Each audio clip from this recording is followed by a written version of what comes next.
Hey everybody, it's me, Steve Schnee, the CD Junkie, and I'm here to talk about one of my favorite bands of all time. I say that a lot because I do have a lot of favorite bands of all time. This time I'm talking about a Scottish band by the name of the Bluebells. I always like to start these videos off by telling you how I got into the band, and that's basically in 1983. I'm flipping through the bins at Music Market in Costa Mesa, and I'm in the import section, and I'm going through the miscellaneous B section, and I stumble across this 12-inch single by a band called the Bluebells. Now, of course, I've always been interested in discovering this new music, and I look at this cover and I go, wow, that's kind of cool art. I look at it and I go, well, I've never heard of this band. I flip it over and I'm immediately drawn to the fact that one of the B-sides is produced by Elvis Costello and Colin Fairley. Now, Colin Fairley, I've known his name from some records, but of course Elvis Costello. Now, Elvis Costello never produces crap. He produced the first Specials album. He produced Squeeze East Side Story.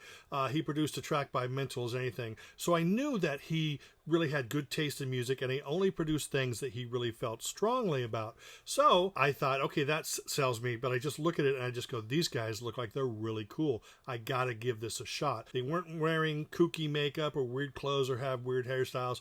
They just looked like a regular group of cool dudes. So I bought that 12-inch.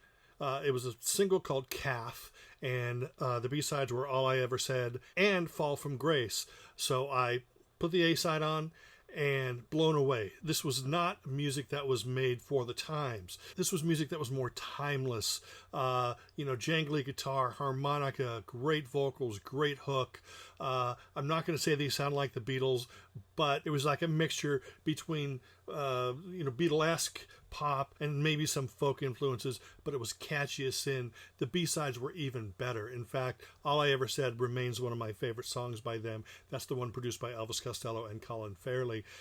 Just absolutely stellar 12-inch single, and I had to figure out where the heck I could find more Bluebell stuff, because at that time I'd never heard of the band. This was 1983, and you didn't have the internet. I couldn't just pull out my iPhone and check out and see what they had. Now, I did find a few weeks later in LA the 12-inch for their first single called Forevermore, which blew my mind again. I mean, I was just like blown away. These are just great songs. They're not trying to pretend that they're goth or new romantic or new wave. They're just playing great songs, and you can just hear that coming out in the records. It's wonderful and fabulous, and that is what started my journey of being infatuated by the Bluebells. Now, they put out another single called Sugar Bridge, and in America they put out a 5-track EP called the Bluebells. Now, it featured songs from the previous singles. That got me even more excited. Now, one of the biggest regrets in my life is one night, it was either right before the EP came out or right after the EP came out, and I'm reading the calendar section of the LA Times, and like I said, this is 83, and I'm flipping through and seeing what bands are coming through town. Well, I see the Bluebells. Oh my gosh, the Bluebells, this band that I am 100% committed to. I mean, I almost have the ring on my finger. I love them so much. I see that they're playing in LA in a small club, and I'm just thinking, okay, how am I going to get the money together for this? I'm going to do it. And then I noticed it was that day that I was reading this paper was when the band was playing, and the show started at 9 p.m. and I was reading this article at roughly about 9 p.m. So I knew that I could not get down to LA and see the Bluebells, and that's still one of the greatest letdowns in my entire life. But 1984 rolls around, they've got another single. I think it was Young at Heart came out. They were down to a trio by that time. They were originally a quintet. Lawrence Donegan, the bass player, went off and joined Lloyd Cole and the Commotions, which was pretty exciting because they were sort of on the up and up, but a kind of a bummer for the Bluebells. But that didn't matter because 1984 brought the album Sisters. Being madly in love with everything that the Bluebells did, I have to admit that I was tiny bit disappointed with the album, but hear me out here, because I still love the album to death. I still love this band. Ken McCluskey, great vocals. Dave McCluskey, drummer, great vocals. Robert Hodgins, great guitar player. These guys were creating pop music that was timeless.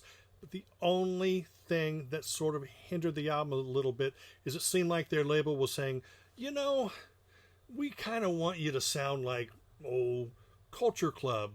So there's a song here called Learn to Love that sounds like it could have been off of Color by Numbers. Not bad. It's not Culture Clubby, but it has that vibe to it that maybe they were being pulled in a different direction. But it's still full of great songs such as Kath, Young at Heart, and Red Guitars, and just so many great songs on this. Interesting thing is, there was that song that I mentioned before, Young at Heart. Well, that song, I'd heard it somewhere before, but I couldn't remember where. Oh, that's right. Robert Hodgins used to date Siobhan Fahey from Bananarama. They co-wrote the song, and that song ended up on this album. But the Bluebells version is almost a whole different beast. You know, same lyrics, same vibe. This is more Bananarama Motown type stuff. This is more just straight ahead, kind of folky pop, great upbeat, great chorus. And this was by far the superior version.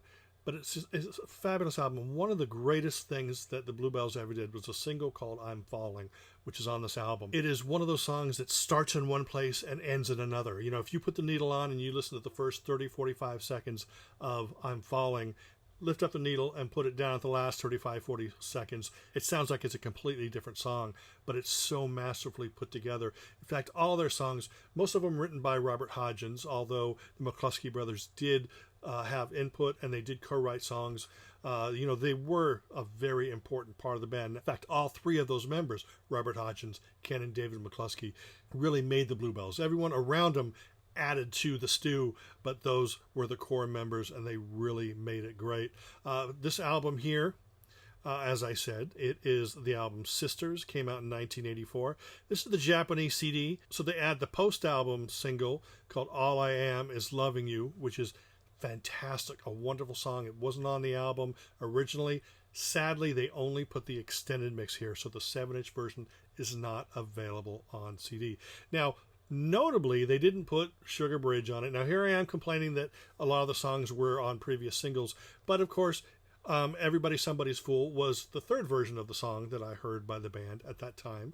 There was the version on the Forevermore 12-inch, the version on the American EP, and then this version, but it's okay because it's such a great, wonderful song. Any arrangement of that song is fabulous because these guys are just ace songwriters, vocalists. I can't stress that enough. If you are a fan of just great guitar pop, jangle, power pop, folky pop, whatever you want to call it, this is a band that you really, really need to check out. So that's the Bluebells Sisters, came out in 1984. The All I Am single came out in 1985. I was looking forward to the second album, and guess what? Never came out. The band broke up, and I was generally devastated because I had so much invested in this band. But it's okay because I still had the records, because I had every 12-inch, every 7-inch picture disc, everything that the band released I owned in my collection, and I loved them to death. But it was so heartbreaking to know that they were no longer going to be creating music. But in 1992, a label called Vinyl Japan released an album called Second, which consists of demos of songs that they were planning to put on the second album. Now, would these songs have made the album? I don't know 100% for sure. Would they have been stripped down or maybe stuff added to them? I don't know the answer to that question. What I do understand is that there was at least 5 songs in the can recorded for the label that were never released, and these aren't any of those songs. They were probably recorded about the same time as All I Am Is Loving You off of this. But this is a great collection of songs. Not as well produced, but still great songs, great vocals. I would have loved to have seen what they could have done to build upon these and then create that second album, but I'm happy with the way it is right here because I get to hear more Bluebells. In 1993, Japan released Sisters on CD, which is what this is, and they also released the Singles Collection, which collects all the A and B sides leading up to Sisters. Marvelous, fantastic collection. I could not love this any more than I do. Well, okay, I have one problem with it. Sugar Bridge, they put the extended mix on there. So to my knowledge, there is no single edit version of Sugar Bridge on CD. You only get the 12-inch mix. So that is a great collection. So all those songs I mentioned, like All I Ever Said, Everybody Somebody's Fool, blah, blah, blah, blah, blah. Every A and B side is here. Even the different versions of Kath are there. There's a few different versions, and just absolutely stellar. Love this band. This album has actually been released with a few different covers. This is one of them. This is probably the more standard one that you might be able to get. This was a UK version. The one I just showed was Japanese. Has the same exact song listing, so you're not missing anything there. In 1994 comes around, and they use a Bluebells song, Young at Heart, for I think a Levi's commercial, and it sends the song up the charts. It wasn't that much of a hit back when it was first released 10 years before, but they used it and it became a big hit. So Bluebells were back up on the top of the charts. They were smart enough, though. They did get together, and I believe that they filmed a video for it, maybe did a few live things, but they didn't reunite and record new music because maybe it just didn't feel right at the time. You know, there were cash-in releases, like there's a live album out there recorded back right after the release of Sisters, and that's like in mono, and it's not very good sound quality, so I don't even talk about it, even though it does have a few songs that may have been on their next album. Now, just a few years ago, Exile on Twee Street came out, and this is a Bluebells compilation. These are all pre-first single recordings. A lot of them are like straight from cassette. They're rough, they're ramshackle, sometimes shoddy, but it shows this band just gaining more and more confidence as they record, their songwriting getting better. Is this the best place to start your Bluebells collection? No, it's not. But it's a great collection if you're a Bluebells fan, because you can see, you know, this is their anthology, I guess. You know, a bunch of demos, outtakes, alternate versions of songs with whole different parts. And it's really interesting to listen to. So that is called Exile on Twee Street. Now, to my knowledge, that's all that's available by the Bluebells on CD.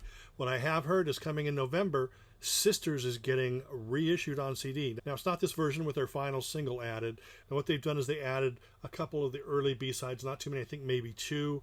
And they're switching out the version of Everybody's Somebody's Fool that's on this, switching it out for an early version as well.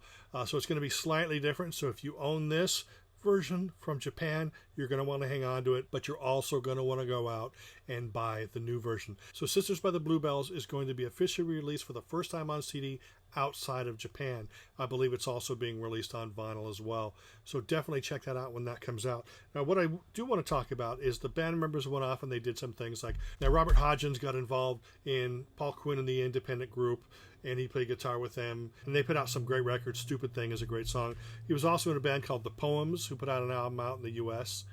Called Young America. He's been involved in a lot of other projects. Unfortunately, this is the only Robert Hodgins project that I have on CD.